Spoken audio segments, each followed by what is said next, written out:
Shall we? No. Okay. Well, good afternoon, and thanks to Gary and his team for inviting us to sort of participate in a conversation. I've said to whoever has asked me about this that this really isn't a lecture.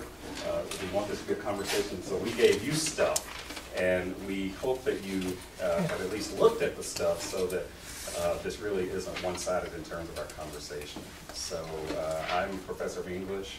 I do humanities and arts, and I collect stuff and things and find stories and narratives everywhere. And so this was really an opportunity to sort of focus not only on what I do, but also how I think I do what it is I do. So this is a good invitation for us, and I was pleased to have assembled a group of folks who are also participating in sort of conversations about, research about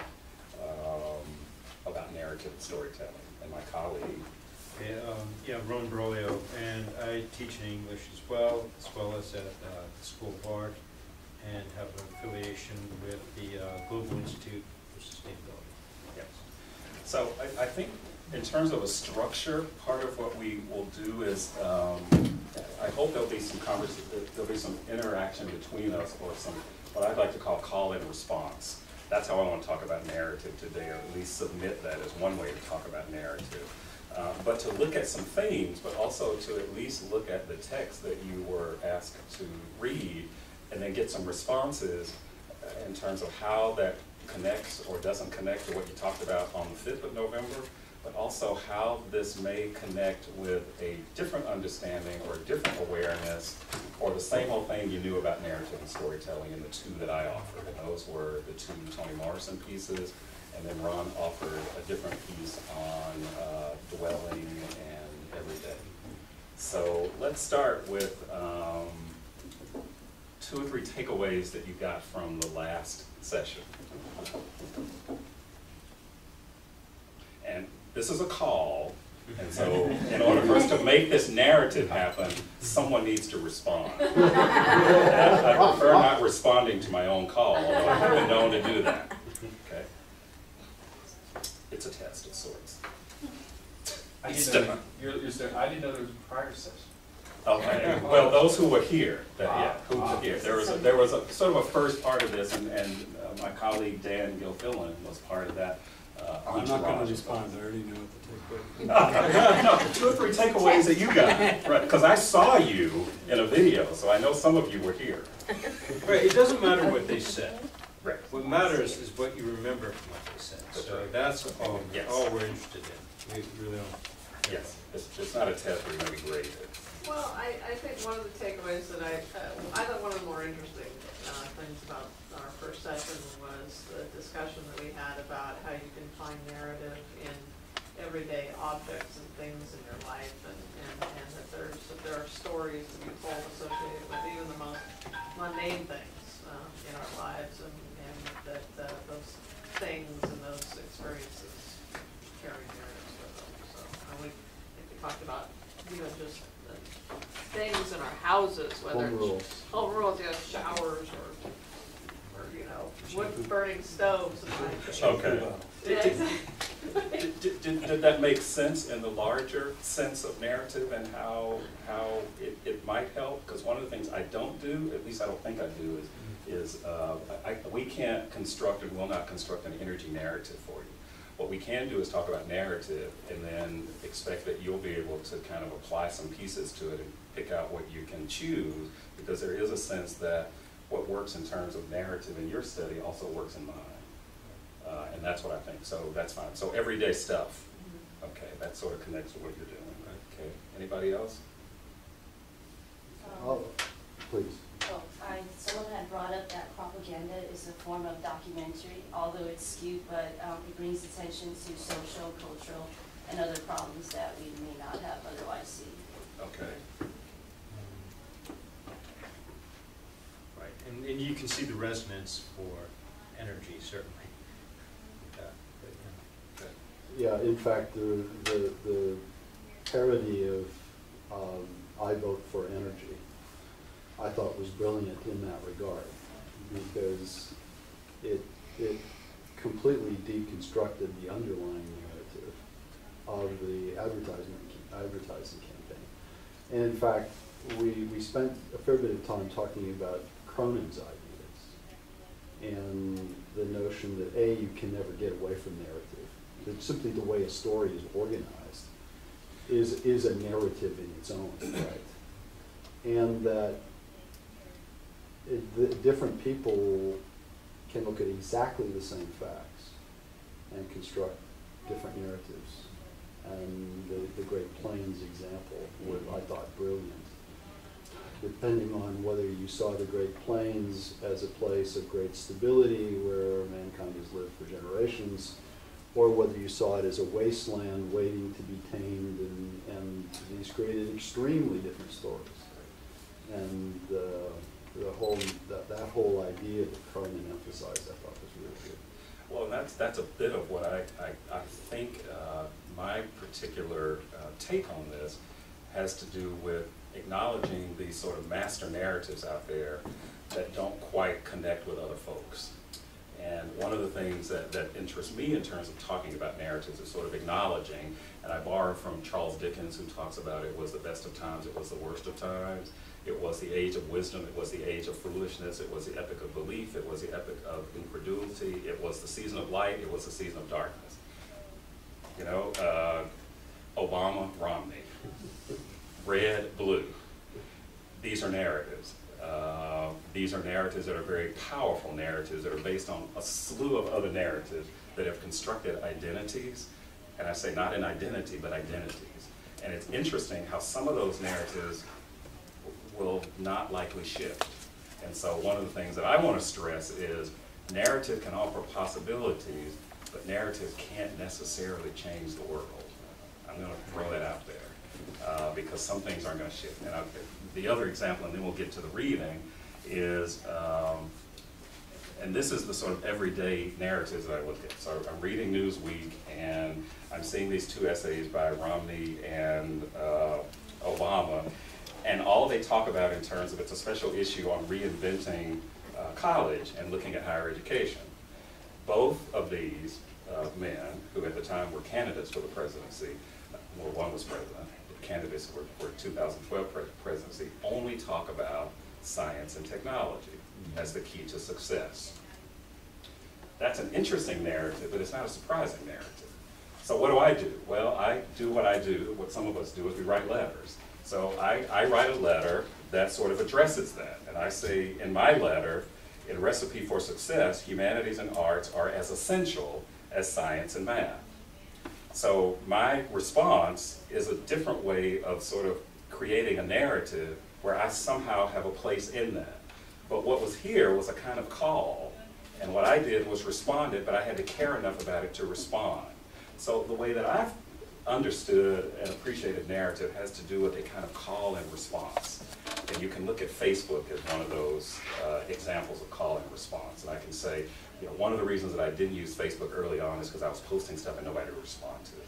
And I felt that I wasn't clever enough, and that only people were, you know, responding to clever stuff.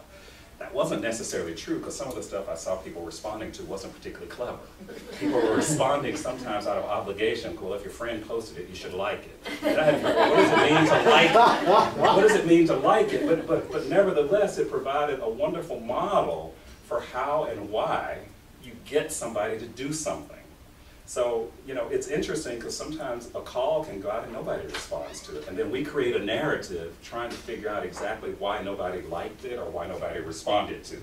What I'm getting at is there has to be, I think, on some level, a personal connection to whatever that call is. Now, yes, sometimes call responses can come simply because you've gotten a call. But here's a call. I've been traveling a lot, and I talk about stuff and things and material culture. And this is what my remote was in the Best Western that I just stayed in a hotel. There's a narrative there. And the narrative is constructed how?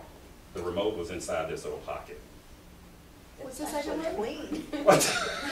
But tell me the narrative though, because what's the story behind this? There are bacteria everywhere. There's bacteria everywhere, but this wasn't on my toilet. This wasn't in my sink. It was on my remote though. They just No, but harvested it from the remote tree. So it's fresh.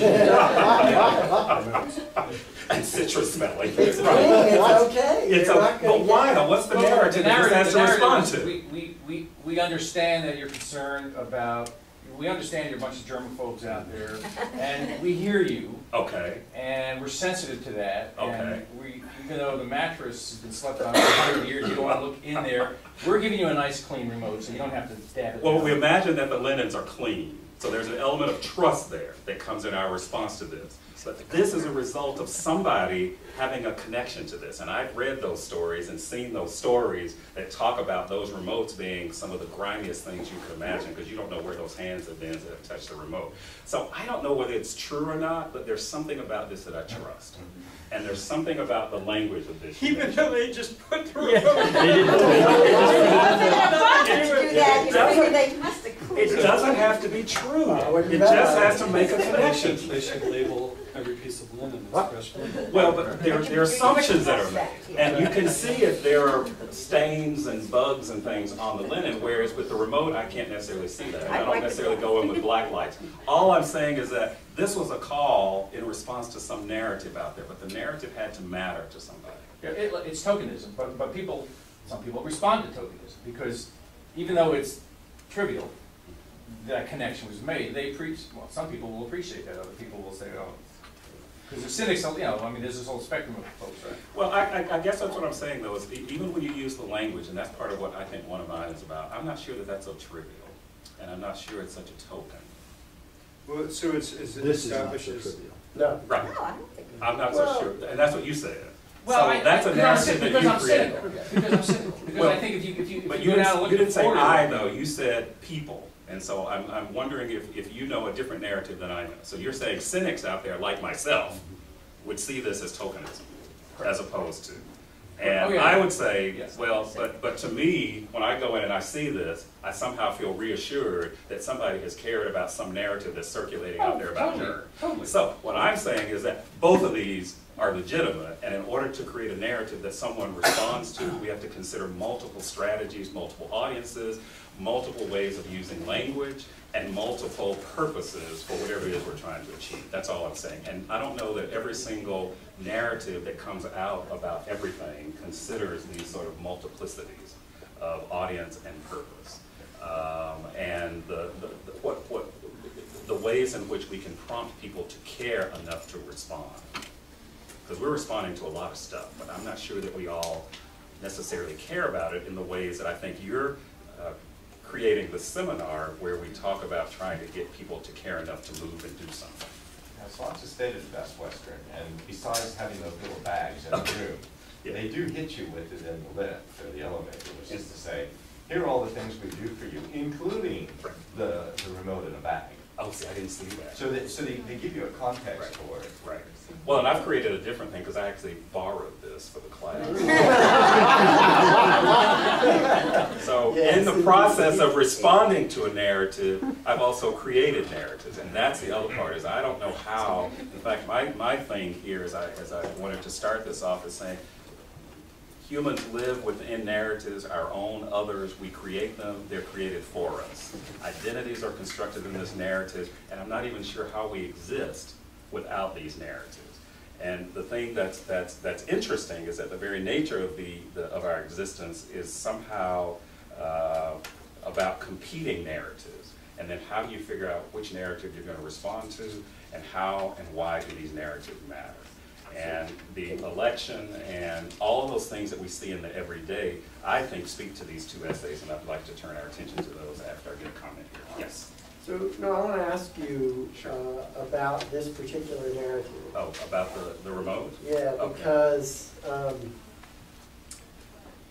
here's the thing, I've been alive for 44 years now. You're not sure? Over the course, I was figuring it out. Over the course of those 44 years, I would say this particular narrative, that is the one that says we need to be reassured that we are safe from invisible bugs, has become an infectious narrative culturally. Right? so that this is not the first instance. In fact, it's Oh, at the end of a absolutely chain of 1,000 other pieces of this narrative that has created the idea that we need antimicrobial soap, that we need antimicrobial surfaces, that we need Yep. 409 to Yeah. spray on our counters, The hand stuff, that we need hand stuff, sanitizer. right? Yes. So this is significant because if we're talking about a sort of clean energy transformation, then we need infectious narratives. It's not going to work to go out one day and have an advertising campaign for 3 months, and then poof, all of a sudden, all of our energy system is going to be different, right? It's only going to be different to the extent that people begin to engage in behavioral change at the level that people are engaging in behavioral change by voting their hand. It's going to, and that's going to mean that institutions like companies, like hotel room companies, are going to have to figure out ways to persuade their visitors that it's a good thing that they've changed all their light bulbs to LED light bulbs, and that it's a good thing that they've put controls on the AC so that you can't ridiculously turn down the AC in your room at night, and so, right? In other words, What's your just the question? same Yeah, way yeah. that they want people who have this, sort of microphobia to feel reassured that it's okay to have a remote in their room and use the remote on the TV.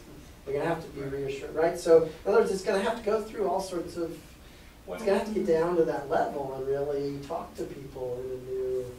Well, I'm hearing like so many things wrapped up in that comment. Yeah, well, And that's why I think that in part, at least the two that I'm suggesting, ask us to focus on a few elemental components of those multiple narratives you just talked about. Because you're absolutely right, a narrative does not exist without a context of other narratives.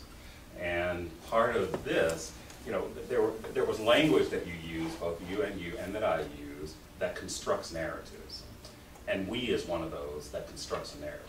Because I'm not always sure who the we is, and I'm not always sure if the we I'm talking about includes you, or if I'm included in the you you're talking about. So when you're using words like, germophobic folks, I don't know what that means. I know people who are, but not everybody I know who's concerned about germs is. I freak out when I watch people sneezing and they sneeze into their hand and then they, continue to do whatever they're going to do, but I realize I'm on an airplane and there are lots of germs circulating. So I think what you point out also is that there must be multiple ways of talking to people who care about what it is we're doing. But the big question, which I don't have an answer for, is how do you get people to care about it? How do you get people to care about it?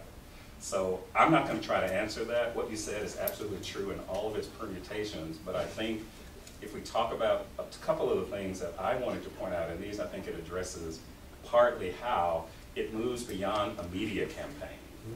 Because I'm not quite sure that every narrative of social change is a media campaign. There are some things that work, but there are also some things that sort of work in our everyday lives that's not about a media campaign. Because if you get people to believe and somehow connect with it, they're going to connect with it whether there's been a campaign or a billboard or an ad for it.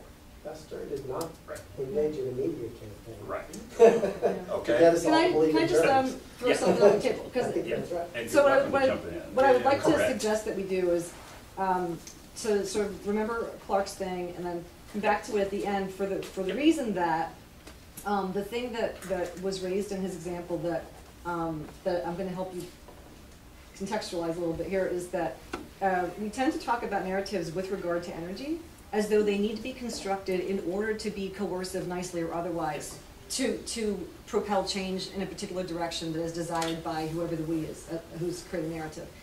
And part of the reason that it's really important to kind of look at narrative in a more general way is that there are narratives, multiple. They might be parallel, they might be skewed, they might be competing, but they're already in the energy space. And part of the issue that I think Neil's going to try to raise is to help develop an awareness of narratives when you feel them and see them and experience them. Not just so that you know how to make them, but that you understand what's controlling the way you even understand the world, right? And how other people do too. And to be able to see those things rather than constantly thinking in terms of we don't have the right narrative. What's the new one that we How need? can we convince people to do something that Right. we want them to do? Right. And that's what I think is going on, I think, in the Nobel lecture and also in the commencement address. So can we turn to those and then sort of make these connections? Because I do want to make sure that Ron has enough time to talk about his. But I want to set this up, not to answer anything necessarily. But I do think that what you just brought up addresses a couple of the things that I wanted to talk about. And two of those things that I think are highlighted here, well, I actually gave them to you in the list, is culture and gender, language and identity, language and community building, and collaborative meaning making. And to me, in many ways, those become an embodiment of some of the work that we try to do as humanists, to sort of look beyond and broadly to make these connections and to raise these questions in ways that others may not be raising the questions. So if we can turn to the readings that I know should have been sent to you, maybe you can give me a sense of 2 or 3 things that may have resonated with you relative to stories and narrative. So yes, this is about having given an assignment and expecting the class to have read it. Or at least listen to it. One of those you could have, actually both of those you could have listened to online. You didn't have to read them. Okay. So anybody who looked at it can start. One was on the commencement speech. Yes. And the other one was was a story about a blind woman and her wisdom. Yes. And it just talks about how she has so much wisdom, but other people, they can't see her wisdom or they don't understand, so they try to trick her and be deceitful to see if she can answer a question. Oh, is the bird in my hand dead or alive, when she's clearly blind? And she answers in a very smart way that lets them know, like, I know you're trying to trick me and I don't know what you have in your hands, but I'll tell you what you can make with yourself and what you've already done. So I thought that was really good. Thank you for reading it. Oh, thank you. Yeah. I want to figure out what it means, though. Right, right. Did anybody else have anything that sort of jumped out of that? Yes. Well, I thought the commencement speech, it resonated with me because before I got back into school again, I was working and it was a good job, it was comfortable, but I felt I didn't have a lot of meaning in my life, you know? And I was to the point financially where, you know, it wasn't a problem to go back to school or experiment or try something new. But I think that's important in life, you know, to you know, I was just, I don't know, spinning the wheels, but I felt I wasn't doing anything useful. And so that resonated with me. What about the speech somehow addresses narrative and storytelling? Because Toni Morrison acknowledges that she is, as an author, she is a storyteller. That's her craft. And in the first, the Nobel lecture, she's getting this huge international prize because of what she's written.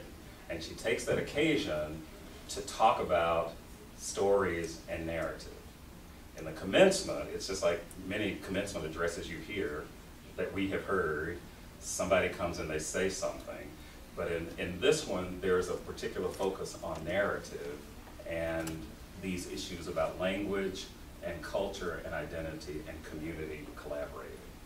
Where do we find those? How are those notions sort of interwoven into these texts in ways that can help us move toward a different understanding of narrative and storytelling?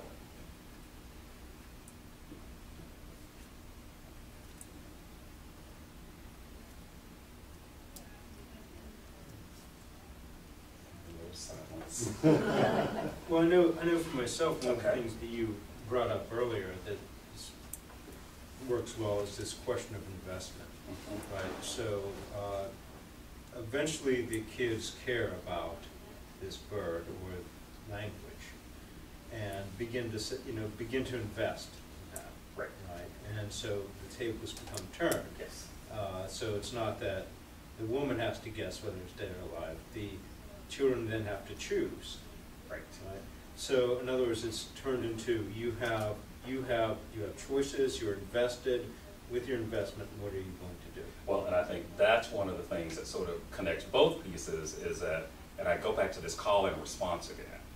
There's a choice on the other side. Well, you can choose to call, but if you're trying to accomplish something, then you, wherever you are, have to make a call.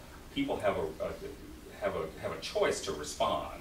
Now, there are things that happen where you're not necessarily choosing to respond. There's some things that respond not necessarily by choice, not intellectually. We respond because we're in a moment, but we've somehow learned that that may be an appropriate response for that. Do you understand? It's, you know, you hear a story, something about the story moves you, something about the music moves you.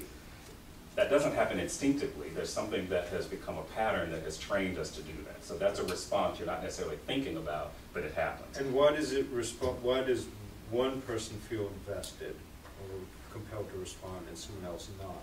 And that might have to do with their community, their background, about ethnic, gender, all kinds of other elements that either resonate in that narrative for the person or do not. Right.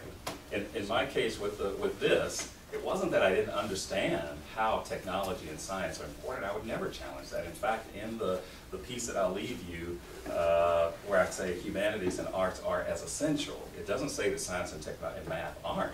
It says, but there are other ways. And the example that I used had to do specifically with Gabby Giffords and the fact that part of our understanding her recovery after being shot and nearly killed had to do with music and memory and music therapy. So I'm saying when the doctors talk about they can't quite explain why this happened in the way that it did, it gives us another way to talk about this recovery and this survival of this particular individual. It's not minimizing one, it's acknowledging the fullness of narrative and not just one portion. Clearly we're limited in what we can see, but I saw this call and tried to open up a different space. Somebody else may respond to this and say, here we've got a national debt crisis going on, and here he is talking about arts and humanities. Absolutely I'm talking about arts and humanities, because I think there are ways in which those narratives don't have to be teased apart. And I think that part of this, it's important to acknowledge, first of all, this is a story about an old woman. Why is that important? How is that important? The Nobel lecture. Why is that important? I mean, it's important because, especially in this culture, it's probably one of the most dismissible demographics you can think of. But one of the things about that story that really struck me is that I've heard that exact same story, exactly the same story, but the old woman isn't always a woman. Yes. But the person is always old. Right. Well, and that's what she says in the opening of this. She's quoting it, Toni Morrison says, once upon a time there was an old woman, blind but wise, or was it an old man? Right, because it's told in different cultures both ways. That's right, and in fact it says, a guru perhaps, or a griot soothing restless children. I have heard this story, or one exactly like it, in the lore of several cultures. So already there's the acknowledgement that this is a story that I'm telling, but I recognize that this story is not necessarily the story you've heard, but it may be like one you've heard. And for the sake of what I'm doing, it almost feels like, well, it doesn't really matter whether it's an old man or an old woman, but it really does matter that this is an old woman. It matters that she's old, it matters that she's a woman, and it also matters that she's blind. And one other part of this narrative that becomes part of this context is, in the version I know, she says, the woman is the daughter of slaves, black and American. That's a whole narrative there that is bigger than the individual, but she brings to bear in telling the story.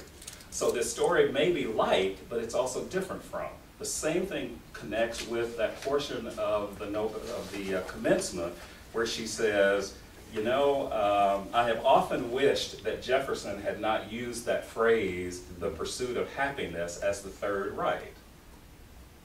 Although I understand in the first draft it was life, liberty, and the pursuit of property. Of course, I would have been one of those properties one had the right to pursue. That is a huge, huge narrative.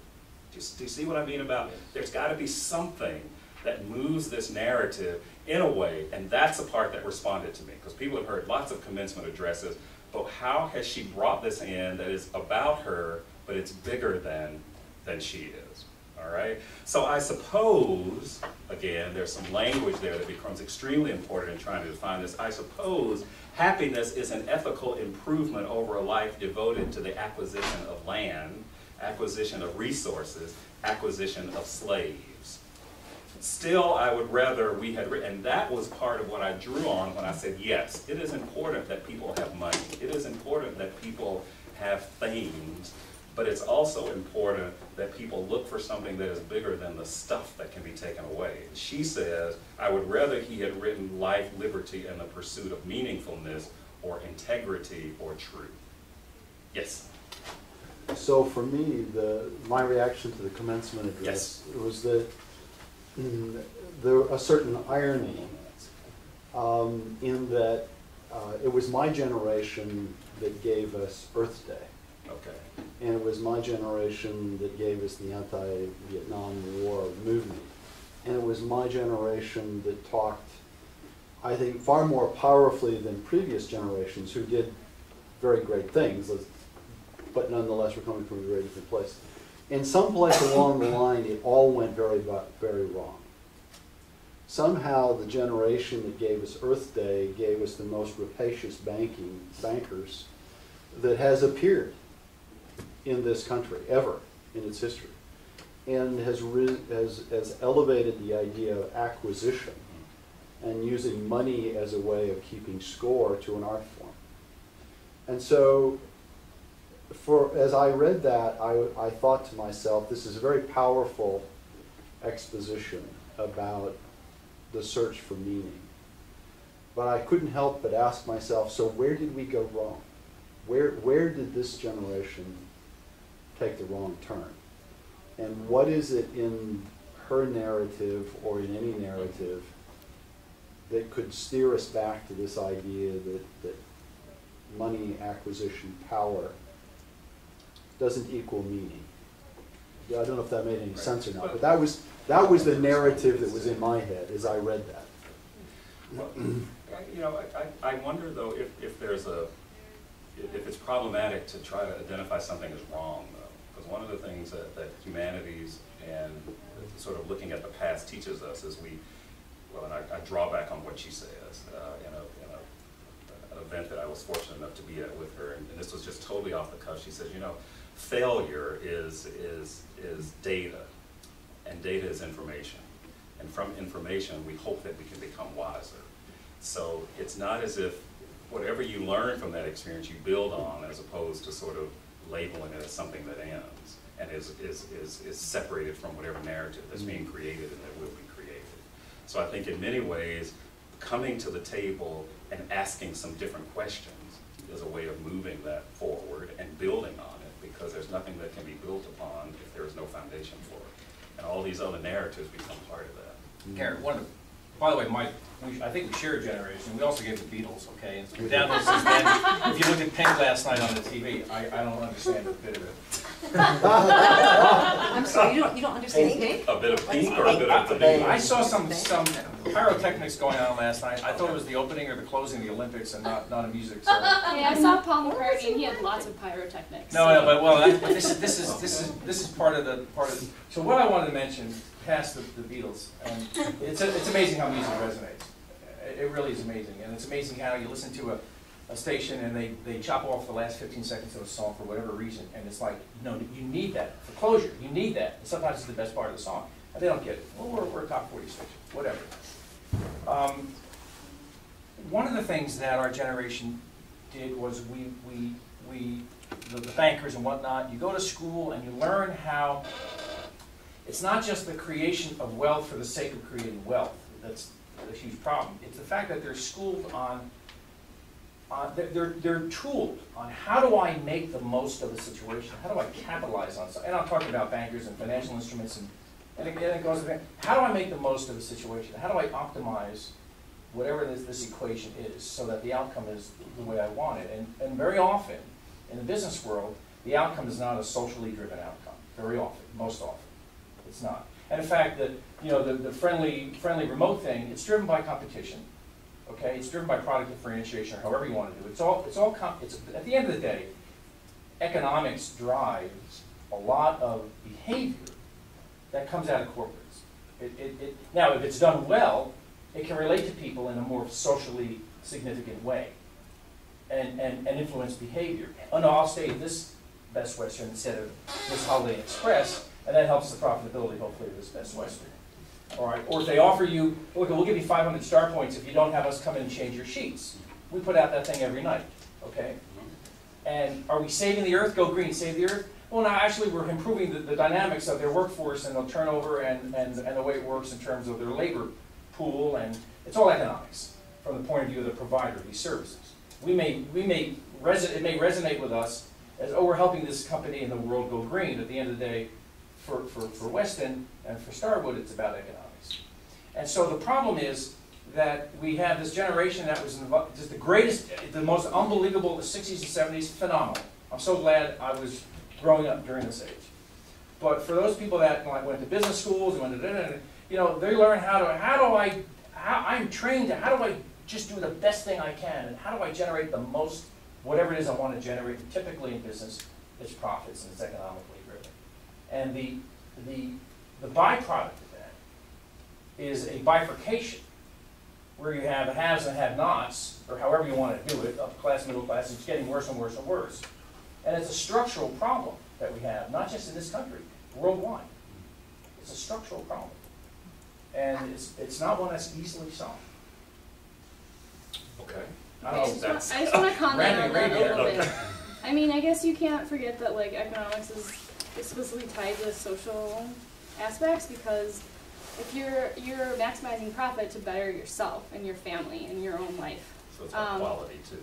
Right, and so and most of the time people create products because they think it's going to have some sort of impact in people's lives, or they're making their product with this widget on top of it because they think it'll make it better and easier for people to use. So I mean, you can't disentangle economics from social drivers, but I get what you're saying. Yeah. So. Well, and I don't disagree with that, but I do think it's bigger than that. It's interesting to me, and this is not necessarily an argument for humanities, but it is about, I think, humanities and the relevance of that, because I'm not quite sure that business is disconnected from those other elements too. That at the end of the day, I'm not quite sure everything is about a total, because totals become narratives, numbers become narratives, profit becomes a narrative. What does that narrative mean in the larger context of other narratives? Does that make sense? Of other stories and all these things. So, yeah, you got to comment. I would definitely say that they're connected. Obviously, you can't decouple one thing from another. But what I would add is that sometimes it's kind of shallow, but sometimes people just do what's lazy or what's simple, right? Okay. So if that means polluting, right? In the long run, it might even be economically better not to pollute, or you know, like if we have no planet, then economics goes out the door, right? But the thing is that it takes a lot to get things going, right? So thinking in a global way, or thinking in terms of how is it not going to impact me immediately, is kind of hard to do. And maybe an example, like I grew up in Minneapolis, and the road system there is kind of bad. Like, it's really crappy. But the reason why is because the politicians didn't think ahead of time of how to build the highway system. They should have built a grid system instead of a loop system. But politically and just economically, from just an immediate standpoint, it was cheaper. So that's what they did, and now they have all these problems with it. But it was just easier, and no one thought about the other way. But they could have done it. They could have done it. It's just people don't think in those type of terms. So yeah, it is social behavior, and social behavior can drive you to do not necessarily even the hard thing, but in long terms the better thing. The effort might be the same from a guy that's working 9 to 5, but you have to think differently. Well, and I also wonder again about the ways in which we talk about this word impact and quality, because one of the things that comes out in both of these is this challenge about quality. is the quality of your life better because you pursued things as opposed to pursuing things that were bigger than whether or not you were happy? Okay. One of the things that's interesting about this narrative, when she talks about that it's not good enough, is to sort of challenge people to move outside of themselves to see something that is bigger. And that's where the call and response comes again, because in order to know what somebody who seems different from you, because if the people believe what you do, there's no reason to convince them. It's like what we call preaching to the choir, right? If the idea is to convince those who don't necessarily see the significance of it, then there's got to be some reason that people need to do that or will want to do that. And there's got to be this element of trust, and there's also got to be this element that we are looking outside of ourselves in order to imagine these other possible ways of viewing the world. So of viewing the world as an old person, as a woman, as a blind person becomes a very different kind of narrative that I don't think we don't get. And the example that I use has to do with this election where there were these two different narratives. If you do this, and they seemed to be totally competing, although when you teased at them, they were actually, some of the principles were actually very similar. Well, what was gleaned out of this, however, were this interesting kind of final demographics in this election, that 93% of black people voted for Obama, 71% Latino, 67 unmarried women, 60% age between age 18 and 29, and 55% of the women voted for Obama.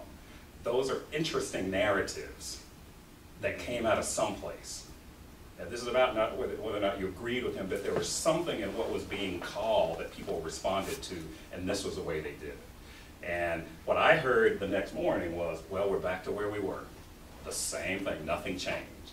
But this is because I was listening to a station that I expected to hear that. So there will always be these competing narratives. How do you invite people to participate in what Morrison in both of these exercises calls collaborative meaning making? What can we do together? In fact, in the Nobel election, I'm going to let you start, is look at this thing that we created together. That Camry Effect commercial, if you'll notice, if you recall, see, that was one of the things that I gave this guy. Well, you know, John lost his tooth in one, Mary was this. It's not about marketing, it's really about story. And whether it's about a Camry or something else, everybody has a story. That was the essence. What I liked about that is there was a rainbow of experiences and a rainbow of representations there. A lot of what I've seen in terms of, and I say this about science, because I also know some history of science and race that has not always been kind to everybody.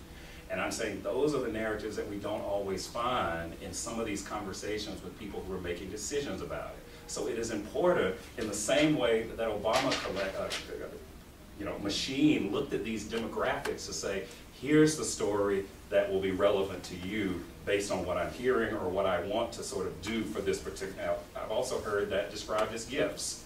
So there's the language again, and how language matters. That's what Morrison says this bird in the hand is. It's about language. And you know, whether it be the we, whether it be dead language, whether it be language that we are constructing that nobody else is going to understand except you. We said that with the, we offered that I think with the CSPO folks. We're trying to get Project Humanities folks connected in the Science Cafe.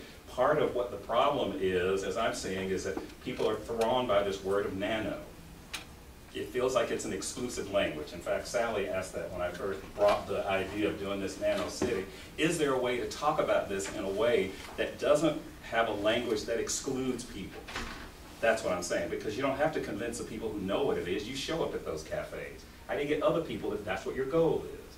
And then the last thing I'll say, and then move on, is that I don't know if we're ever going to come up with a single story that resonates with everybody. But what I do know pulls upon this sort of African proverb that says, hunters cease to be heroes when lions tell their stories. And both of those involve listening and sort of stepping outside of the roles that we have created or that have been created for us through narrative and storytelling. Yes. Could I just raise something that I think you kind of touched on that I find very interesting about narrative, and the question that I have about it, which is that, you know, given all the messages and narratives that we're bombarded by today, and all the the competing narratives, I wonder the degree to which we're capable of coming up with you know, a few common narratives that can drive society. I mean, last night I watched, I don't know if y'all watched the Dust Bowl special on PBS, and I just was struck by what was it, and maybe it was a narrative that kept these people in Colorado and New Mexico and Oklahoma for 10 years while their families were dying and they were sucking in dust every day, and you know, the cattle were dying and all this, just this calamity. And they called themselves the next year people. It was going to be next year, it was going to be okay. And there did seem to be this sort of commonality and togetherness about those people. And I don't know, are we capable? I'm not saying it was good that they stayed. I would have been out of there like that. But it was amazing that they stayed and did what they did. I say the same thing about, you know, it's amazing how many people have cell phones. I mean, cell phones are all over the place, but everybody doesn't have a cell phone. You know, there are these assumptions we make when I hear conversations about sustainability, and I hear about these ways in which sustainability and global warming and these things should matter. It's just like you should eat these vegetables because they're good for you. That's not the narrative that matters on the other side. What is it that you can imagine? And sometimes it means stepping outside of what we know and how we operate to imagine that there is a world of folks out there. If we want them to do something, if we just want to stay in our own space, then we don't have to do anything. But I, for example, when I see this here and I see this says release your wild side, and you've got two brown people dressed in animal skins, get a little nervous about that narrative. And this is hanging on every door in the hotel. So I care about that because it somehow connects to me. And I know what those narratives are about the animalization of black bodies. So I'm saying the only way you do is bring people to the table with multiple perspectives so they contribute to this narrative. And I think you're doing that by inviting us to the table. Neil, let me respond to that. To what? To this wild side. Oh, okay, sure. And what's is really interesting, because you could look at it from the other perspective. You could have two white people wearing, to go out and party and wearing that, and that's cool, okay. And then, but if you're from another ethnic background, you say, well, they're being not another one. It's a black. If you're a black person, right. You look, and you look at two white people saying, why aren't they inviting black people to have a good time? Why aren't they inviting black people to have a good time? Why are they only inviting white people to have a good time? So the issue may be in what they're wearing. Mm-hmm. All right, presumably not in the color of the people that are the models, right? Right? Okay. But I just think that, well, I don't know. It's the juxtaposition of all the three things. It's the wild, it's the color of the bodies, and it's the outfits. It's not also just the American one history that I know, right. where black slaves are treated like animals. And yeah, I mean it's a very it's all those three things together. I see what you're saying because that was also my first reaction. Like, it's like, okay, I have this reaction, and then I have my neo-colonial, like, undergraduate background, like, bringing up, it's the juxtaposition of well, and it's not one or the other. Together, yeah. The idea is to consider that there are multiple narratives competing at the same time. That's what the issue is, and to be as aware of those in order to respond to them. That's all I'm saying. Yeah, so I can have a good time whether I'm dressed in a lion leopard skin or not. Absolutely. That's what I'm saying. That's what I'm saying. That's what I'm saying. But I'm also saying, absolutely right. When I saw the Father, Mother, Dick, and Jane readers that I grew up on, I kept saying, well, where are the black people there? And then I found out they were only integrated in the South. Or I look at Friends, or I look at Seinfeld, and I kept saying, where is difference there? Why is that? Why is it? It doesn't mean I can't like it or respond to it. I'm just saying we need to be sensitive to it and aware of it. I'm at a Hallmark store the other day looking for a card for my wife, and I'm looking birthday, and her birthday's coming up next week, and I see something that looks like it's a really nice card. Right. Well, this is God's honesty, and right above that it says mahogany. Right. Right? Right. Why does it say mahogany? I understand. I'm asking the question. I understand. Yeah. I understand. That's the name of the company. Because it's. I must sound like I'm a racist, and it's actually the opposite. It's just that I'm looking at things through a little bit of a different lens here. Right. Okay, and it's I don't know what the word is, but I understand where the marketing is going towards, whether it's this or whether it's Hallmark trying to appeal to the non-traditional buyers of Hallmark cards, I guess. I don't know, because why? Oh, God, Well, black people have always bought Hallmark I- cards. We just couldn't find ourselves. Look, my listed. favorite TV show is Cosby. I think it's a brilliant show. We watch it every day. So it probably sounds like I'm coming from a really bizarre place. You don't like it? I prefer a different strokes. I mean, different world. Cosby's brilliant. No, Family Values is great. Okay, all right. In any event, Yeah. I'm sorry, I don't mean to. Well, we need to have a conversation offline. Let's go have lunch There we go. and we'll talk about it. That's just one example, and I never said that this was the narrative. I said, here's a response that I had to this. That's why it mattered to me. So maybe this can connect to the dwell. Ron has to talk, though. I want to talk, I just Okay. want to make sure that we don't lose, I don't want to talk about the leopard skin thing. Oh, okay, right. Yeah. Because you have this in your closet, don't you? Yes, I knew it. Okay. Yeah. Yeah, okay. Actually, I want to go back to the wise old woman story. Yes. Because there's something that hasn't come up that I want to make sure doesn't Okay. get lost as we move forward. Because a lot of the narrative stories that we've been bringing up, and you've been really good at demonstrating this, that images, single words, small snatches of things can evoke entire narratives that you're not even aware. Okay, but you gotta ask yourself, Toni Morrison could have talked about anything. What the heck was she doing talking about, spending all that time talking about this story that shows up in all these different places that's not even hers? Why? And I think that the reason she brought out, I'm sitting here thinking about it, because I've always loved that story, actually. And I love it the same way I love old Henry short stories. And it's not just that the ending is a surprise, without which the whole thing would be not a story. So it actually connects to what Gary brought up about how, about what happens to generations and the things they tell themselves about what success is and what meaning in life is. The thing about that story is it's incredibly short, the Wise Old Woman story.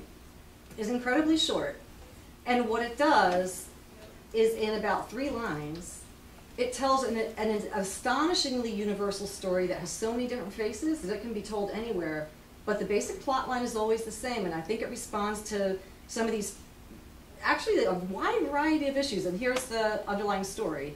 It goes back to your, what did you say, call response? Call and response. Yes. I never thought about that either, but this is exactly what happens in that story.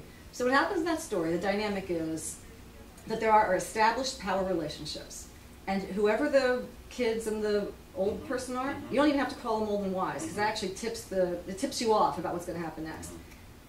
There's an established power relationship, and something happens where the people that are in power, young guys, often in that story, they think that they have trapped the marginalized figure, whatever form that takes in the story. They think that they are the ones that are sending out the call, to which that marginalized person must respond. Or a parent and a child. Whatever it is, but it's always that power dynamic. Yes. And what always happens in that story, and the fact that they even tell you that a little bit of time passes, what always happens is that marginalized, person that's supposed to have no power and no ability to originate the call, is the one that forces the response from those in power. So it sets the power relationship back on its heels every time. And so what it does in that case, and again, the universality of that plot line is so remarkable because it can take so many forms. So what happens is that it always makes you, it gives you in one way a sense of understanding that the epiphanies come from the most unexpected places, right. That the powerless are never really powerless, that the powerful are never entirely powerful. And anybody who has children knows that. Right, and that even in situations that seem intractably paralyzed, Yes. they're not. That there are moments of epiphany that can occur all the time. And that's really remarkable, that she actually took the time to focus on that. Well, and you said it wasn't her story, but actually it is her story too. Yep, well, She right. didn't author it, but it becomes part of hers in the same way that I could have been the property that one had the right to pursue. Right. That she said that, but it also became mine. But we have to shift over to Ron. And Ron. Right. Great job, so I was letting you run the right. All right, this will tie in, but it will take a moment to get to it. So in the reading I had worked through, which is the Siemens piece, the Place Ballet, one of the things that's produced in that, or the narratives, is what do you do in the morning, right? So think about it. If someone give me an example, what do you do in the morning? You get up and Walk to the kitchen. Make coffee. Okay, you get up, you walk to the kitchen, you make coffee, Get the newspaper. get the newspaper, Turn on the shower. right. So you have a certain, and the pattern is more or less the same each time. The reason it's the same each time is because when you wake up, you're not conscious. We're quasi-conscious. Consciousness is flows and fluxes throughout the day. I don't know how conscious you are right now, but those things ebb and flow, right? And particularly early in the morning, it's really helpful if you have an established routine. So if you go somewhere else, to a hotel, that routine is interrupted slightly, and you have to actually think. It's why when you travel, we're more tired, because we have to think through established patterns that normally isn't a conscious expenditure. So one of the things I'm interested in the question of dwelling is unconscious habits of being. That is, the things we take for granted. You go, you turn the light switch on, there are lights. Now, the moment that you turn the light switch on and the lights don't show up, there all of a sudden what's called, what is all Heideggerian language, what's present at hand, what's common to us, what we don't think about, what's ready to hand is this term, ready to hand, we don't think about, becomes present at hand. We become aware of the light. It becomes present to us as like, oh yeah, there are lights, and they work this way. Right? So all of a sudden, we become aware of technologies that we've taken for granted. Right? The example used of the cell phone is a nice one, right? So we take for granted the cell phone. Cell phones as a technology have changed the way horror movies are produced, right?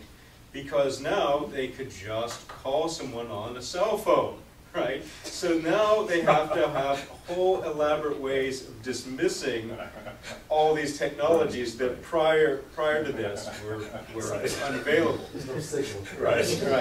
Yeah, whatever it is, you know. So there are a lot of ways that. So what that does is it makes us aware of our way of dwelling in being at particular moments, right? And these various objects, right? The fresh remote makes us aware of the remote in a certain way. And not only aware, but it provides a particular story along with that awareness. So one of the things that has interested me is this idea of ritual repetition and habit that work at the corporeal, at the bodily level, both as individuals, and then as this story builds out in the essay, it moves from the body ballet to the space-time routine we do in space-time, and then to what he calls a place ballet, or a space ballet, which is a whole bunch of people doing similar things.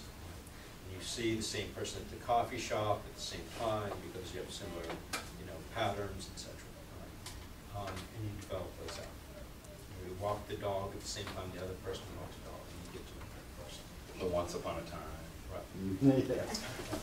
So that's at least one way of thinking about this, the problems of narrative, and particularly energy narratives, is what are the because most people they don't give a fuck about it. I mean, they really don't care. They just want turn on the lights, there they are, right? So there's that element, right, to contend with the basic habitual elements and narratives of one's life. Another piece of that that has interested me, and this is not particularly in the reading, but I think in some way shows up, is the history of production. So most people also, because they're through their habitual lives or doing their thing, are not aware of histories of production. Right? The milk shows up and it's in cartons, and the meat shows up and this is how meat looks like. You know, and the only times that they think about those histories of production is when something has gone awry. So when it's mad cow disease or E. coli or concerns about hormones in the milk, etc. And what those glitches do is interrupt particular habits and call attention to things. So the idea here being what are the histories of production. I had a project I did a few years ago where I was in Toronto, Canada, invited to do new media artwork. And it was a site-specific piece, so I was looking throughout Ontario. Toronto is surrounded by dairy cattle farms. Most of Ontario is a lot of dairy cattle farms. But if you're in the city, you have no sense of that. So you also usually don't know that many of those cattle are on automatic milking systems, right? So they just step up to a milker. There's no farmer around. They step up to a milker, and laser lights find the teats and scrub them and milk the cow. So the project ended up doing was to glean, when this machine is milking the cow, gleans a whole bunch of data in the database. So I tapped into the database. This is a project with the University of Waterloo. Tapped into the database and fed out that information, translated it kind of into English, fed out that information as tweets, as Twitter feed tweets. So it was called T-Tweet. And you could follow a cow, right? And the idea being that it collapsed space and time. That it collapsed out there to the end here. So when you go to reach for milk, you think about that Twitter feed from that cow. Again, it shows a history of production in a very simple narrative. And very accessible. So what that does is both disturb habits and look at histories of production. Right? And that's at least one of the ways that I like to think about this. The other problem is something someone mentioned is the problem of scale. Right? Like, why should I care? Because it's such a small scale. Right? And this is this issue of place ballet, or individual ballets becoming then space ballets, larger narratives. And I think that would be another challenge within that. Scale also works in terms of narrative storytelling, right? So I can ask you, what'd you do this weekend? And assuming it's a conversation that has a back and forth, you'll only take a minute or two and you'll create a little arc, right? I mean, you're not going to go on for like half an hour. Let me tell you what. But, on who the audience is. Right. And you'll create a small arc, right? And then, and you're not going to tell everything you do. You're going to select out. Well, I got up, went to the bathroom, and then, it's like, Jesus, how long is this going to go on? So there's a selection process. So every story, there's a lot of data. It's what gets selected in and selected out. Right? And that's also about competing narratives, what's selected in and what's selected out. It's one of the primary issues within art. Art and literary culture is this problem.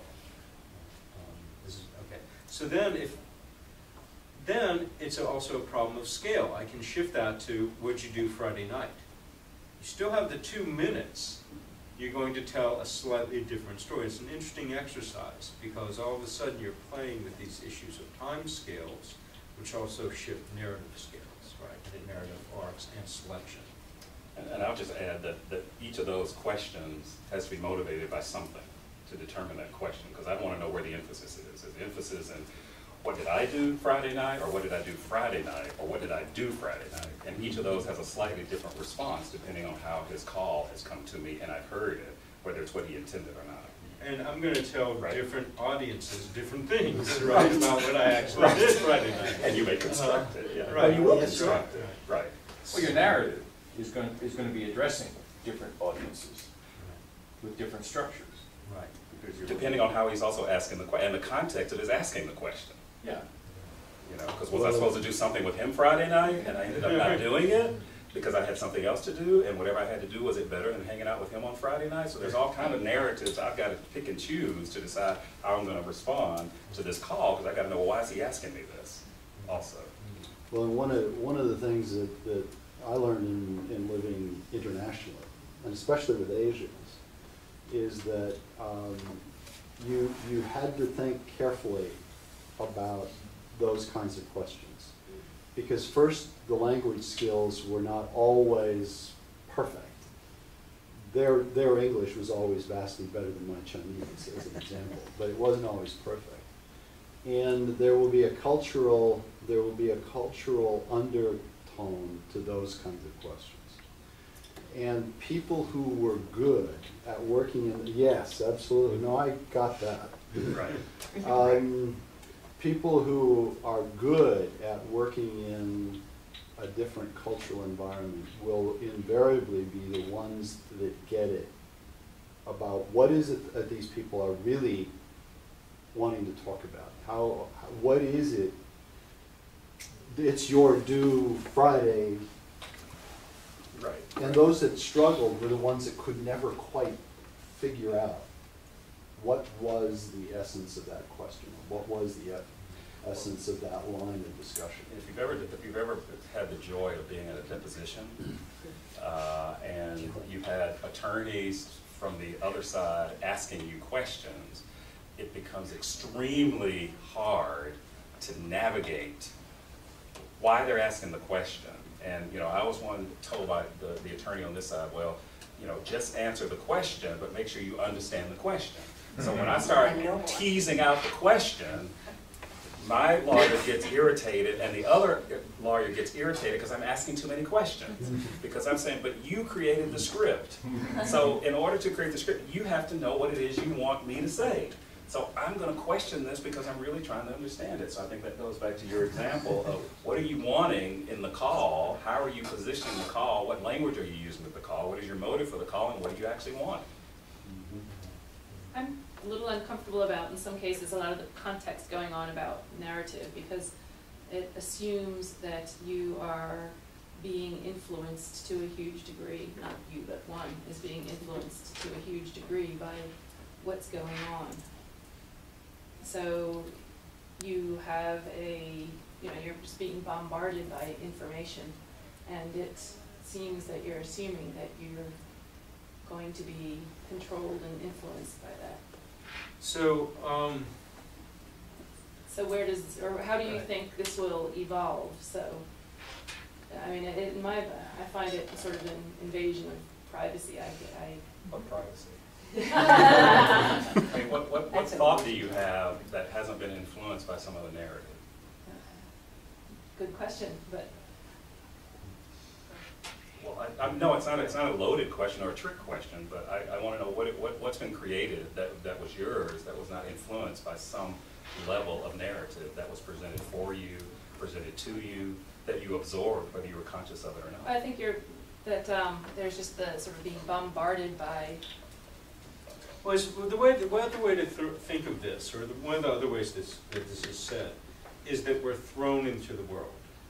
Like that is, when we show up in the world, there are already a whole bunch of things, culture, right, that is telling us a whole bunch of stories. So when we grow up, there are conscious and unconscious. Democracy is a good mode of government. Now, if I were born, 500 years ago in England, the monarchy is a good form of government, whatever it might be. There are, and we don't think about them. There are these unconscious habits in which we dwell.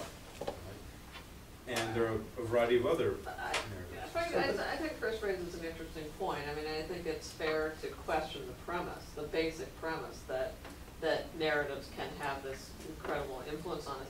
And then I would just throw this, I mean, I believe they do, because I think I've seen it so many times. But I would also say, there's more and more research, and there was a great piece on 60 Minutes last night. Watched a lot of TV yesterday, I guess, is what I did this weekend. On what they're finding, what scientists, for this particular case at Yale, are finding about how much morality we're born with, and how much we are, how much of what we do as human beings, we're actually sort of predisposed and pre-wired to do as human beings. So is there a question that maybe we are predisposed and pre-wired to accept certain narratives or to believe certain things? I don't know.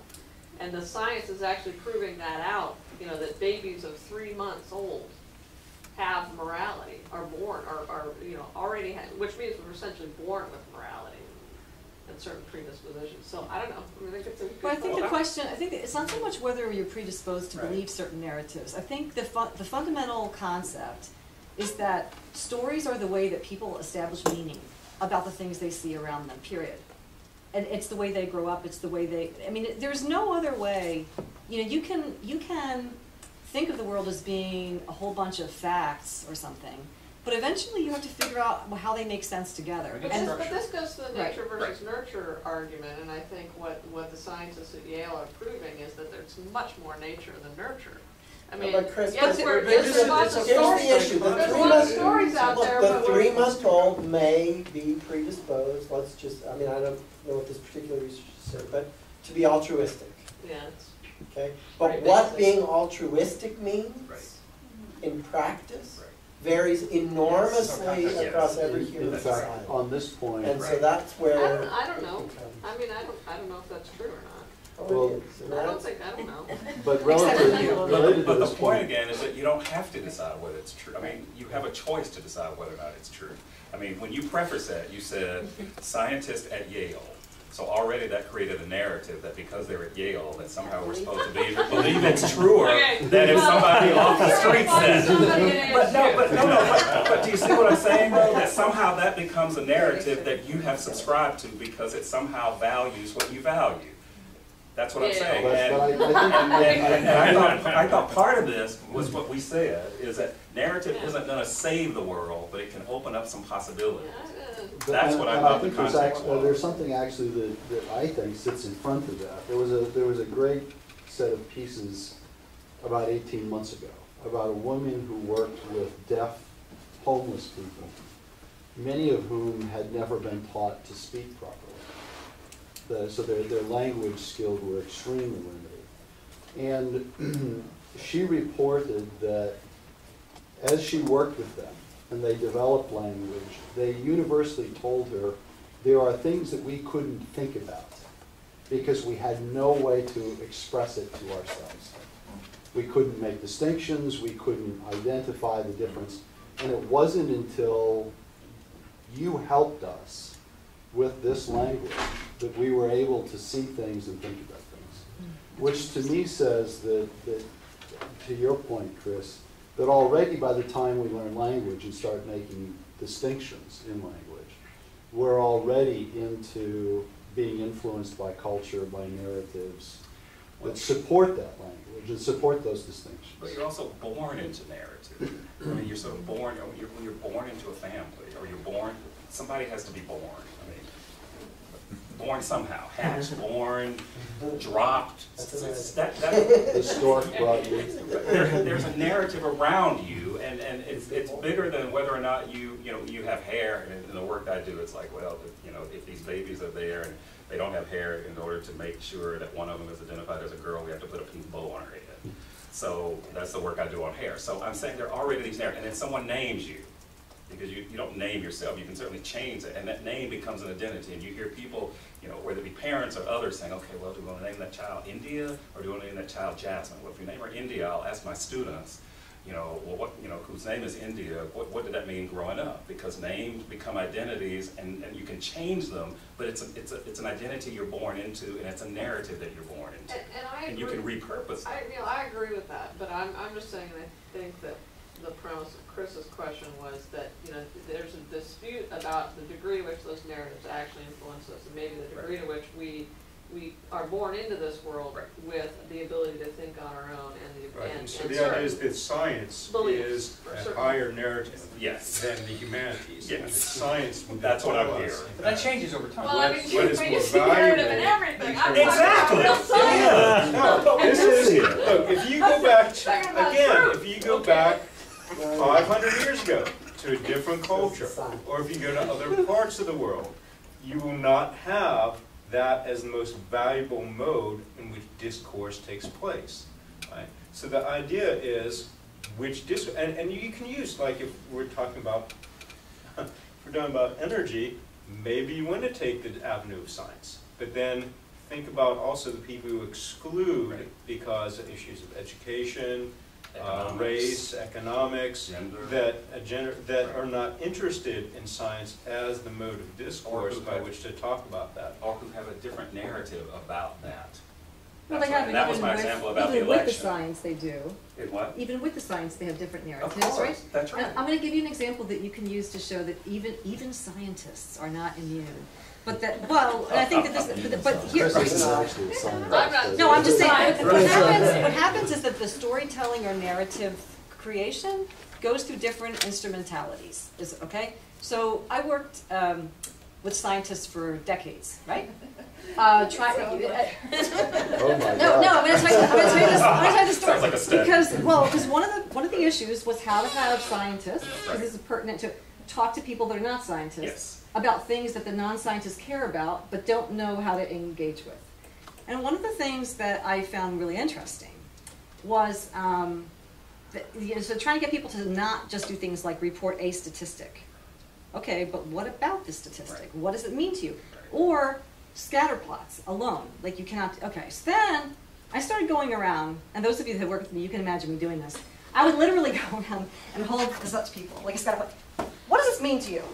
And for people that didn't think spatially and non-verbally, they would look at it, wait, people who thought verbally would look at it and say, I don't know, it's like stuff. But for people who thought that way, it was fascinating. They would look at it and they would tell me a story. They actually knew how to craft a story out of what looked like nothing to other people. And I found that that was true. That's true for people who think in statistics as well. They know what the story is, underlying statistics that make no sense to other people. And so I think, again, I want to stress that the issue is not whether You're bombarded by stories. you are bombarded, but because it's the Stories. currency of social meaning, that's how things get conveyed, complex things get conveyed. Well, and I don't know how you exist outside of story. But it is true that there are people that have tried to make, and it has become a fine art, to be able to figure out how to craft narratives that bypass your rational awareness, and they go straight to other things. Yeah, absolutely. So when you think of these stories, how do you break out of destructive narratives? And a destructive narrative like sort of what Chris was pointing out earlier was people in the Dust Bowl believed it would get better next year, so they stayed in the same place for 10 years. Well, if he knew it was coming, he wouldn't do that.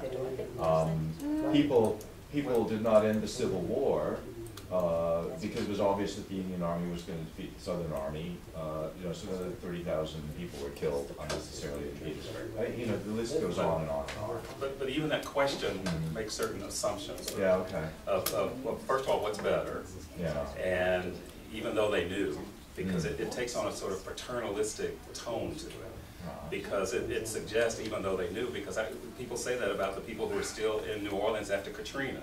There are also people who came out and said, this is my identity, this is who I am. I don't have the option of leaving in the same way that others do. And I don't know how we can rewrite their narratives. The way that I don't know about the breaking out, is that you listen to other people's narratives and hear what their stories are and actually try to understand their stories, as opposed to giving them a story that you think is good for them, like giving them vegetables that help you become healthy. Well, I think there are. I think there are, empirically bad narratives. I disagree with this. Clean coal. There's no such thing as clean coal. This is a terrible narrative that has been perpetuated upon Americans by the coal industry. But It's a you're crafted also, narrative. but you're also talking to people who if you're trying to talk, again, whether this is the choir or the others, then you have different strategies that have to be used for different audiences. No, I That's what agree. I'm I saying. think it's been very Right. effective. And I think you're right. You have to understand where everybody else is coming from. There are people And who why disagree they're not with buying me. that narrative. So empirically, it's effective, Right. You could say empirically Oh, it's they've been not. very effective. Right, so in other words, it's what's the goal, right? Or it's always standpoints. We can never get outside. What's the outside by which we judge, or what's the inside by which we move things? So that's a tough, Well, what I'm not hearing, though, is a sense, and I think that's the important part when we start talking about narratives. There has to be a we in the narrative. If there's going to be some sort of change, people have to feel invested in it. I started off saying they have to care. Hewlett-Packard has this campaign now called Make It Matter. We talk about this at ASU, New American University, because we talk about impact. So it has to somehow matter to somebody. So how do we make it matter? And the line that seems to embrace this for me from the lecture, when Morrison says make up a story, narrative is radical, creating us at the very moment it is being created. So how then do we make storytelling collaborative and meaning making collaborative? It's not about trying to sell somebody something or be a bottom line, it's how do you create a narrative? That means that in order to create a narrative, you have to give up something. That's where humanities comes in. It also is giving up something in order to get something, taking risk, as opposed to going in as a teacher, imagining that he or she knows the answer to every question before the question has been asked. I know as a teacher when I went, it was most liberating to say, I don't know. Because all the questions hadn't been asked, and there was no way that my training could prepare me to answer. I could certainly respond to it, but I certainly couldn't answer every question because it hadn't been asked. That's a vulnerability that one accepts when you look at this from this sort of humanist perspective. And I think it's the paternalism, the sense that my perspective is the center and the only one that matters, I think would help forward any narrative. And it's not about a media campaign, it's understanding how narratives work. And rather than using the word bombarded, I would say we exist within narrative. How we pick and choose to respond to them becomes sort of the way that we define identities and action and social action. Quickly, to Chris's point, we are at earlier ages, depends on, I guess, on the spectrum, more impressionable than we are at other times. And so when you're more impressionable, you know, you just you get bombarded with stuff and you pick up what you will, and you can get influenced in some. As we get, depends on what we do for a living or what we do for a vocation, as we get more mature, we may become less impressionable, less susceptible to being influenced by certain types of messages or narratives, or what you want to call them. I disagree with that. Or less flexible. I so disagree with that. I saw people running out getting Twinkies because Twinkies were Hostess was going out, and I saw people buying those things by the bucket. So I don't think that just because we get older, we are not influenced by these narratives. You could think of technology. Technologies have narratives, right? Yes. So the idea that we have, and they have long, epical impacts. So the idea that we build roads rather than train infrastructure is a long narrative that we are then born in. I can't now choose to not believe that. I mean, it's there, it's a physicality, and it's what culture does. It develops long, not just story human people narratives, but also technological narratives, right? Of what it's going to develop, how it develops it, and then consequently what we participate in. Right. But things that you can control are the ways in which you construct a narrative based on a response that you anticipate through language and this awareness of all these factors that go into a narrative. That's the part that we can, to some extent, control by being aware of it. So, you know, I still get influenced by stuff. I know people who are buying all kinds of weight loss things, they're buying aging things, they're buying all kinds of things that have nothing to do with being a child. So I don't think we're any less influenced by messages around us because we are older and more mature. I'm not saying we're not. I'm just I think there's a tendency to, well, I just think there's a tendency to become a little bit, depends on what, I guess it depends on all sorts of factors. Until you stop existing in the world, I think we're always going to be influenced by messages of some sort. Until you're dead. Right? Okay, right? Oh, yeah. Okay, all right. We're going to have lunch because we got a lot to talk about. We have a lot to talk about. Right, now that you pick the place. Yes. Yes. Okay. So I want to highlight what I think is a central issue for sustainability and around narrative, and it comes back to Chris's point and the response that you all gave, and that is that I think in the United States, and more generally in liberal democracies, a central narrative that we tell ourselves is that we are free individuals. And I hear this especially in Morrison's commencement speech, right? Go out and take control of your own narrative and make it creative and innovative and make it meaningful. And go out and do not be a part of the machine. And make it yours. Make it yours, right? But this is also a narrative that gets told in the context of free market consumerism, right? It's one of the things that makes free market consumerism and democracies work reasonably well together. If the central challenge of sustainability, it seems to me, as a narrative issue, is that it undermines that proposition. Sustainability? Yes. I mean, In the sense that it says, look, we have built these massive machines to enable us to do whatever we want to do. And we can't allow it. We can't allow you to continue to drive a Hummer if you want to drive a Hummer. That's the central issue, right? Is that the way that we have freely chosen to live our lives is unsustainable. Right? So now if I go to Morrison's speech at the Nobel speech, right? She wants us to create narratives together.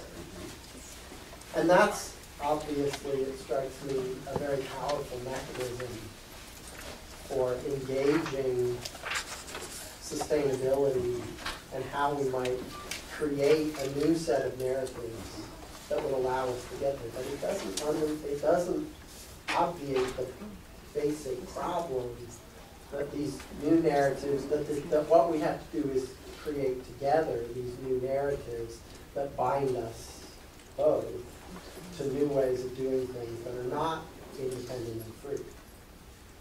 In a sense, it is a problem of restriction on freedom.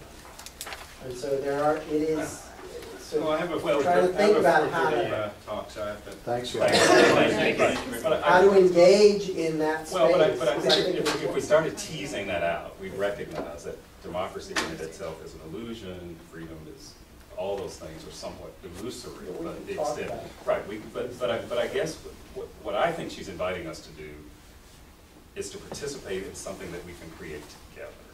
And again, it moves away from this sense that we have to be paternal and tell people what's good for them, and this is why it's good for them, this is why you have to believe it. Because that doesn't work. Those of us who are teachers know that. I think that not all narratives are equally valid. So when you see Well, but that's why you have counter-narrative, and that's why you create multiple narratives and you deconstruct the master narrative. Absolutely. But then how do you get around, I mean, in some cases you just have to say, sorry, that's wrong, you know what I mean? Well, I don't know what saying it But does just by, how is this any different if you look at this one that I just put on here?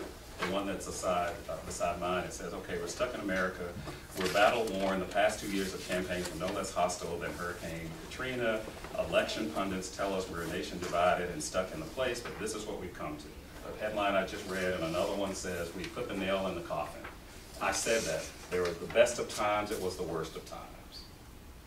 I don't know what you can do in those places where these people are in different corners, but I think that narrative can help us in this middle space here.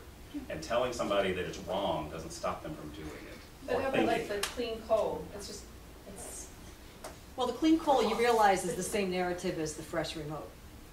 They actually tap into exactly the same kind of underlying logic for why it would be appealing. And it's also a remnant of fifth-generation coal miners with nothing else to hold on to. Right. Which is another narrative that has to be contextualized. Of which there are. Right. So I keep saying it. There have to be more choices than either go to this side or that side. And I don't know if our lives sort of operate in either or. Neil, go up to the Navajo Reservation and look at the bifurcation between between groups of people there who are trying to think ahead about sustainability and getting rid of coal plants, and groups of people there that are employed, where their families are employed by these very coal plants. That's right. I mean, it's very, very divisive. Right. But again, that's two different things, though. Trying to create the narrative is what is the purpose? Is the purpose to try to convince somebody or to bring the people into one sense of understanding? I guess I'm trying to figure out, because you can say the same thing about any number of narratives. Does pornography exploit women, or is women in pornography, is that an exercise of agency? Could you This address, is not about either or. could you address maybe combining these? Like I have a question of, the school sustainability, looking at sustainability principles and narrative, and have been actually reflecting on the situation in Navajo, where there might be the possibility for dialogue around creating a new narrative around what could address together, Right, what could address some of these. Could you speak Right. to that? Well, and how it might manifest? who among the Navajo people are participating in these conversations together with the people on the other side? I mean, it's this conversation we have about, you know, talking across the aisles. Where are those conversations happening? And what are the possibilities of those conversations The happening? co-workers- Because everybody has an investment in this. Neil, the co-workers in the Navajo Reservation are the farmers in the Dust Bowl. Okay. It's a situation of resignation, of inertia, of limited choice, okay? And being essentially a prisoner of some sort, okay? And so you have an economic argument that's real. That's real, that's Yes. tinged with all sorts of other subtexts. Right. That says, look, I don't really care. If I'm driving a Hummer, I'm Yes. driving it for other reasons. It's my macho or whatever, if I'm a lady. Or my It's my status reasons, symbol. okay? Right. And I understand or don't Right. care about Right. sustainability. But, Right. and I'm working, this allows me to put bread on the table or, Right. and whatever. And I don't really care about the long-term influences. I don't Yeah. care if my cousin is Right. dying from Right. black lung disease. Right. It's his problem. Right. It's bizarre, but that's, Right. No, I think- get it. No. Okay, so Okay. there are realities Well, that are more immediate. but the question again is how do you get those Oh, no, those but people so to as- care? Absolutely. So I don't have an Absolutely. answer for I that. understand. To try to Well- transcend the temptation of the two of you to dialogue, because clearly you should go out to lunch. Right. But I want to invite a visiting of that. So what I hear is who's coming to the table, and there's also what about, I would think, what about traditional, indigenous knowledge? How could that inform the reflection on it? Yes. Or what are the deliberative processes that already may exist there? That's And right. could those be applied to something like this? And even, might there be, I think you said talk about possibilities for us. Might there be imaginable futures Yes. that we could reflect on? Oh, how would this fit? How would this feel Right. for the different people Right. in the different roles? Well, and that's, I keep looking at this in terms of other contexts. Smoking is bad. You can tell people smoking is bad for them, and it's bad for us because those who don't smoke are taking care of, healthcare and all these kinds of things, but that doesn't make people stop doing it. People have to care, and there has to be an investment in this. There has to be a reason to respond, and part of it has to go back to his question. He asked, what did you do on Friday night? Well, why do you need to know that? What do you want to know? What are you asking me? Why are you asking me? Which part of Friday night? And this Friday night versus another Friday. So there's got to be a call and a response where people are aware of, first of all, what you're asking, and how many of us have asked questions as teachers and we got a response back that we didn't even expect because we didn't imagine that somebody would respond to our test question this way. So I don't have an answer. What I'm saying is that part of opening up this discussion about narrative is looking at these perspectives that have not always been looked at or even aware of with a different kind of sensitivity. Maybe what people care about more than what's obvious too. That's what? Maybe what people care about even more than what obviously seems to be on the table. Maybe Yes. there are other things that people are caring Well, about. and I don't know how many people are invited to the table to participate in that. Another example is going to the town hall on arts and culture 2 years ago. Thinking I was representing humanities, and one of the things that people kept saying, the people in the arts community, first of all, who were invited there, they kept saying, oh, Arizona is so diverse, our arts culture is so diverse, and I kept saying, well, where is this diversity at the table? And every time there was some effort to sort of put, humanities in with arts, it was taken out. So when the final report came, it had nothing about humanities in it. So do you see what I'm saying? Sometimes being invited to the table really isn't being respected or being heard. So to talk about this diversity of arts culture was certainly not represented, and in the report that came out, it talked about it. So there's got to be more than sort of nodding toward it, and that's why the language becomes extremely important. We talked about the fresh remote versus a clean one versus a sanitary. What does that communicate to people? Because the words become part of the narrative too. And if people aren't aware of all of these things, I'm not saying that there's going to be some magic wand that you can wave and then people are going to start herding in one direction. But it's about bringing as many people to the table and an understanding. The other thing is, what do we give up by trying to go to someone else?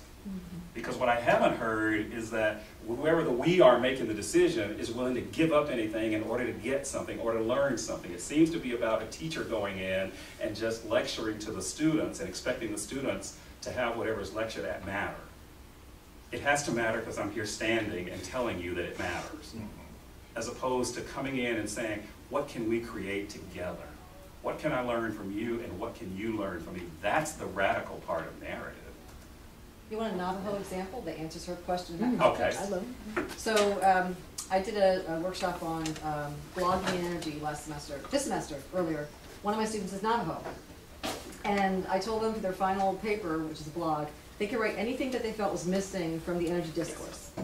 She struggled, like, what are you doing? Because she kept on writing the stuff that was all like really techy, science tech. I said, what do you really want to write about? Okay, what she really wanted to write about was exactly this issue.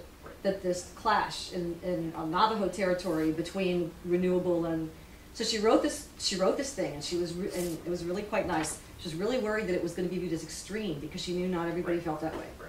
In order to feel calm that what she did was not inappropriate, even because she didn't know where this would go once it went public, she talked to her mother, right? The elder, the wise old woman who's probably my age. So she said, she gives it to her mother, and her mother tells her that she approves, that it's okay to put it there, but it gets better. Because they didn't. I said, I need a title. I need a title for your blog. And she said, my mother told me that the story that I was writing, my blog, reminds her of our creation stories. So they named her blog about bringing the harmony from Navajo culture forward into what kind of energy feature they should have. They named it after their own creation story.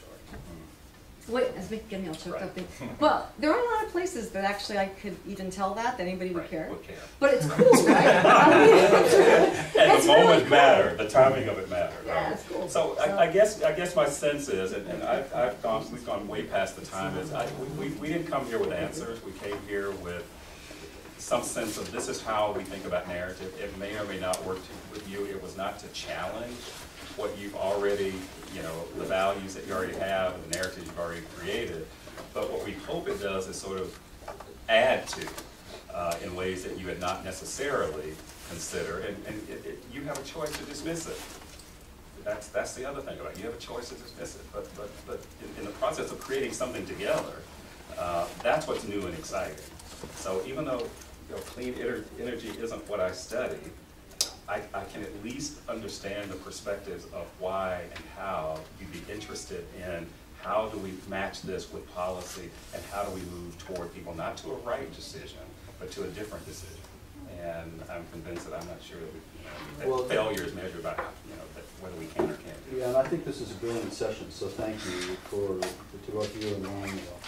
And I guess for me, where I'm left is that we didn't spend a lot of time on life world and natural attitude and that sort of thing.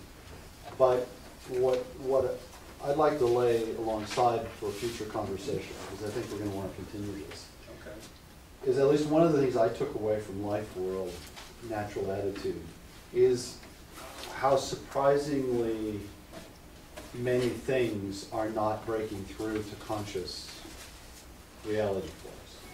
How much of our life we lead without high-level conscious processes actually being terribly engaged. And by laziness factor.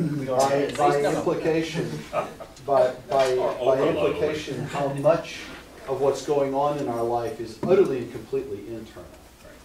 So you have that, what would seem to be, at least that's what I concluded from seeing the piece. Then lay that alongside of what I think you're saying is absolutely right about the idea of inventing things together and the need, therefore, to have large collections of people for which a future, and now I'm not going to limit it to energy, but a future, comes to the conscious level and there is a call of some sort to which people can respond. And this, the sense of a better, that language has to move away. Because we have been working with things like, we're going to have immersion, we're going to call it, moving toward a better future. Well, just moving towards a future. Toward a future. And people will have some problems with that, because the future is the past, it's the present, what is the future? Well, the future is going to happen. Right. We don't have to do anything, and there will be a future. Right. So there's some language that needs to be created there that gets the notion of we're going to sit down together and something is going to feel right about all. Well, and you can create that. I mean, that's the problem, is you can create that, and people do create it. And I think we sort of have to create it because we can't not create it, because it creates us. Well, and I would like to just end. Well, let's let this gentleman have his final comment, because he's been waving for the last I kind of forgot what I was going to say. Well, I guess I would add to what Dr. Durst was saying about language. Yes. And what it reminds me of, is 1984, if you guys have ever read it. And the main character works for the language bureau, and he's trying to change the language. because language corresponds to consciousness. And so I guess us as energy folks can use language and what you said about doing things together, and that does resonate, and that is important. You can say that clean coal is wrong, and it is, no question there, but you have to see the underlying pinnings of why they're doing it is economics, and that's a narrative. Like, well, you know, why, not everybody necessarily, you know, like says, okay, I'm a coal guy, so I don't want like clean air or whatever, right? Rami. By the way, I like coal. He said that. Yeah, but not everybody says that, so you can find ways to work together. Like, okay, coal is bad, but coal gasification could work, you know? So, you know, I'm just throwing a solution out there, but we can understand their narrative and say, okay, well, okay. But talking to their narrative validates it. I'm sorry, they're just saying stuff that's technically wrong. No, I'm not It's going true, to work simply together. Well, you can Repetition isn't validate it, but validation. no, the validating is the wrong word, because It's not. you It's can, accurate. it's their pain, so if it's their bottom line, they don't Yeah, care. and I'm not going to talk to somebody in the Ku Klux Klan either, just because they have nothing of relevance to say to me. Why Well, should I? They may not have anything to say to you about that. But I guess they I'm might not confused have about a this wrong. They might not have a logical thing to say, but it doesn't, you can work together. It is a math problem.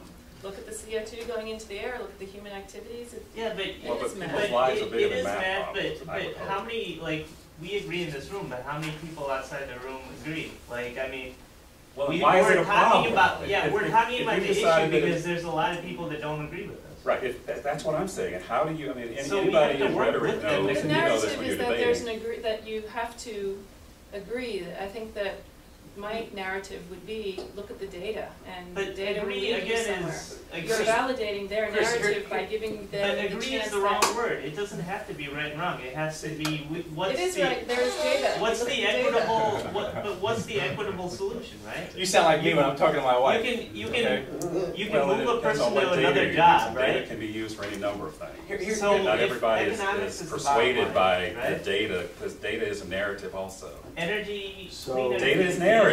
Okay, so we're. But economics is Yes. another point. What's good about it is people don't want to stop talking about Two, it. So that's good.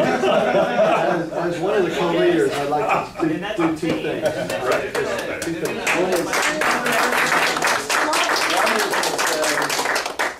that I think that you and others have convinced us that this narrative about the future and what future we construct needs to be led by humanists. So I would put it to you. Don't make us lead. Just invite us to participate. Don't make us leave. Well, because I use it as a credit. you cannot Part of lead their unless own you have narrative people. here. You They can't lead really by don't like to yourself. lead. You can't lead by And yourself, you'll that's have what I'm saying. followers. Right, that's You'll what have I'm saying, is that we have to Good do, followership we have actually to do it turns out to be together. So important. what I really want to know is what narrative you create after I leave the room. That's the one I want to know. Well, the narrative we're going to create is to do what people have started to do, and that is thank you and Ron very much. Thank you. That what's important about this is not whether or not we agree, but that there's been conversation among people who don't necessarily become part of the flyer. And I think that's where the most meaning can come, is to hear this. You don't have to believe it, you don't have to accept it, we could be wrong. But in the way I think about this, I don't think of, humanities doesn't quite think of experiences in terms of a math problem. And that's one thing that we try to move away from, is saying that your life is data. We certainly use different kinds of data. But I don't know if it's wrong, and if it's wrong, then what? That's the other question. If it's wrong, then what? How do you address that? Because saying it's wrong doesn't make people stop doing it. And we do things that are wrong too, and we do them anyway. At least I do. I can't It's the speak head for and the you. heart problem, okay? It's the Well- head and the heart Well, problem. it's the political scientist in the room, and, or the lawyer can say this too. Right, If yeah. you say it in the right way, that it's wrong, and the Right. state chooses to enforce Well, that, that's different. then in fact you Right. can make people stop. Okay, that's true. That's true.